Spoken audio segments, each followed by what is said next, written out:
Авылларыбыз яшьләр, яшь гаиләләр белән ямьле. Матур итеп укып, эшләп йөргән, үз парын табып дөнья корган, балалар үстергән гаиләләрне авылның йөзек кашларына тиңләр идем мин. Илеш районының югары һәм түбән ярки авылларында аеруча яшь гаиләләр күбәйде.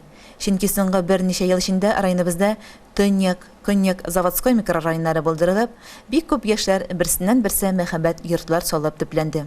Шуларның берсе Заводской микрорайонының Әнгам Атнабаев урамында яшәүче Зилә һәм Радик Гыйләжевләр гаиләсе. Дөресен әйткәндә, әлеге гаиләне районда белмәгән кеше юктыр. Йорт хуҗабикәсе Зилә районда гына түгел, күрше-тирә районнарда мәҗлесләрне алып баручы тамада буларак яхшы билгеле. Шушы көннәрдә яшьләр көне якынлашу уңайыннан әлеге үрнәкле, олы йөрәкле, тормыш җилләренә бирешмәй торган гаиләгә кунакка бардык. Яңа йортлары, үзләре, балалары белән якыннан танышып кайттык. Мин Еркей авылында туып үстем инде. Шунда укып армия хезмәтләренә барып кайттым. Укып үткәч, шуннан иптәшемне Зиләне очрадым инде. Менә шушы ике малай белән кызыбызны үстереп, үй башлап чыктык итәктә булайын. Яшәп ятабыз. Мин Әтей авылында туып үстем. Әтей мәктәбен тәмамлагач 9 класстан соң Уфада художественный лицейда укыдым 4 ел.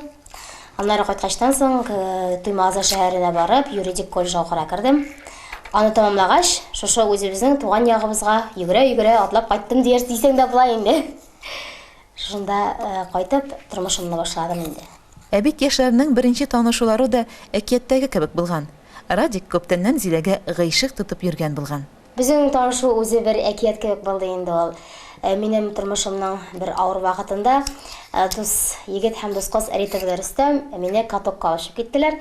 Тормышымда, гомеремдә беренче тапкыр конькига бастым һәм шушы конькида шуып йөргән вакытта яныма bir егет килеп басты. Хәлләрең ничек Зилә ди, кайларда йөрисең ди? Мин Радикны танымадым башта. Болай без бер-беребезне электән белә идек инде. Танып алышуга кайтып киттем. Бер-ике көннән тагын очрадым. Тагы Зилә хәлләрең ничек дип әйтеп, кем соң бу? Мин бит бу кешене беләм дә, белмәем дә димен. Аннары исемә төште. Бу бит Радик. Шулай итеп телефоннарыбызны алыштык та инде. Башта дусларча гына сөйләшеп йөрдек инде. Шуннан бер-беребезгә гашык булып, ныклап йөреп киткәнебезне сизмәй дә калганбыз. Кайсы ягы белән Радик сине җәлеп итте? Иң беренче Радик җәлеп итте мине сабырлыгы белән. Нык сабыр. Ә сиңа Радик бер күрүдә Зиләнҗик гашык иттерде. Матурлыгы белән, тынычлыгы белән.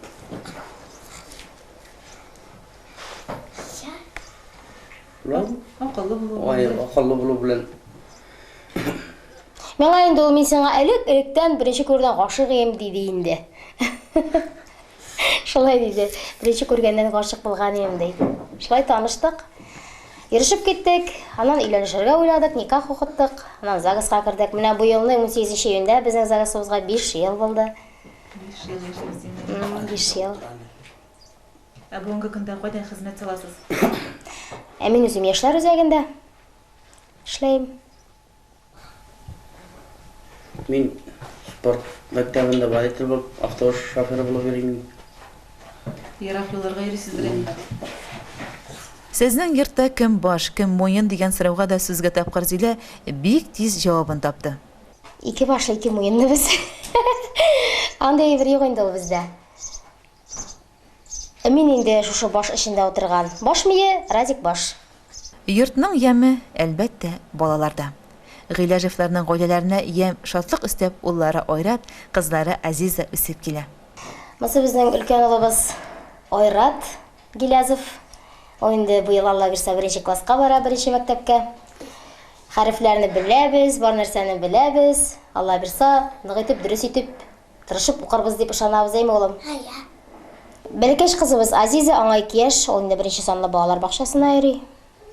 Шушы ике сабыебыз инде безнең зур тагын бер бәхетебез дип әйтәсе килә. Беренче сыйныфка баручы Айрат балалар бакчасында өйрәнгән һөнәрләрен безгә дә күрсәтте. Ятлаган шигырын сөйләде, әнисе кебек өздереп җырлап та җибәрде. Чтобы найти свою дорогу, чтобы от жизни не остать, чтобы идти с народом в ногу, должен грамотным стать. Каяшы әлбәзнем ил, күгә аның гел аяс, кыш кетерсә кыш бабай, чәчәк алып килә яз. Гыйләҗевләр 9-15 квадрат метрлы кызыл кирпечтән йорт тергезү белән мәшгуль. Бүгенге көнгә эчке эшләрен эшлисе калган. Йорт хуҗасы көн-төн дими төп эшеннән бушаган вакытта салкыннарга кадәр җылылык кертү, идәннәрне җылытып җәюгә бар көчен сала. Йорт салуда иң якын кешеләре, әти-әниләре, туганнары, төп ярдәмчеләре булган. 10 елына җир бирделәр. Шуннан 11 елына уже үлей башладык инде. Фундаментларын туганнар, иптәшләр ярдәм иттеләр. Иң беренче ярдәмчеләребез инде безнең әти-әниләребез инде без Аллага шөкер ике яктан да пар канатлы. Нәрсә генә кирәк булса да, алар инде ярдәм кулы сузарга әзер торалар. Һәм инде безнең ике туганнарыбыз бар, һәр вакытта алар ярдәм итәләр. Һәм инде авыр чакларыбызны хәбәр итмәсәк тә, һәр вакытта белеп килгән шын дусларыбыз бар. Без шуның белән бик шатбыз. Мен инде Радикка һәр вакыт әйтәм, без байбыз икән Радик димән, чөнки менә шулай ярдәмләшә торган дуслар булу үзе зур бәхет.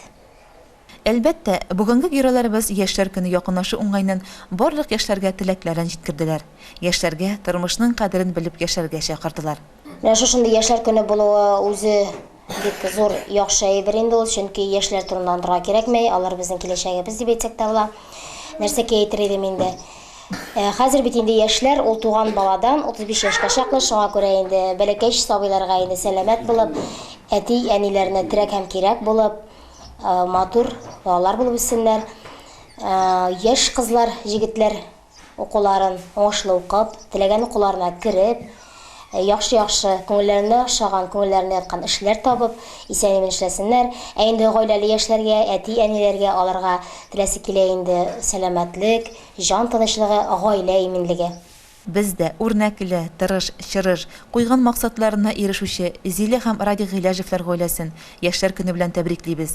Алдагы көннәрдә сәламәтлек белән, йорт эшләрен уңышлы тамамлап, гөрләтеп өй тиюләрен үткәреп, кадерләп, назлап үстергән балаларының шатлык куанычларын уртаклашып, аларның тик игелек, изгелекләрен генә, кадер-хөрмәтләрен генә күреп, озын, бәхетле, мул тормышта гомер кичерүләрен телибез. Алар бит моңа бик лаек.